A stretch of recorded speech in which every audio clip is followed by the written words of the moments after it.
Hello বন্ধুরা, welcome to my new video. এটা আমার গাড়ি খারাপ হয়েছিল শুক্রবারে রাত্রি 10:30টার সময়। তো আমি 10:30টার সময় গাড়িতে আর ঠিক করতে পারিনি। তো আমি অন্য গাড়ি থেকে গাড়িটা টানালুম, আমার বাড়ি অবধি এমনি করে চলে এলাম। তো অনেক জোরে বৃষ্টি হচ্ছিল সেদিনে, আমার মোটরে জল ঢুকে গেছে।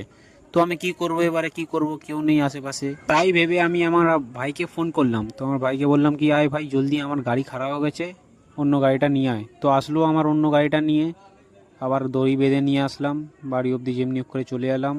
যেমনি হোক করে তো বাড়ি চলে এলাম আমি।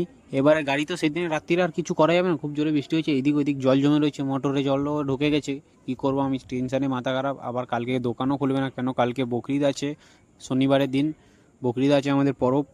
তো এ করে আমি ভাবলাম রবিবারে চলো, কাজ আমার একটুখানি ডাউন আছে, চলো কাজটা ছেড়ে আমি গাড়িটা আমার ঠিক করে নিই, কেন এটা থেকে নিয়ে আমার সব কিছু হয়। তো ওই তার আমি গাড়িটা ঠিক করে নিলাম। চলো, আমরা যদি ভিডিওটা ভালো লাগবে লাইক শেয়ার অ্যান্ড সাবস্ক্রাইব করে দেবে, আর কমেন্টে হাই লিখে দেবে।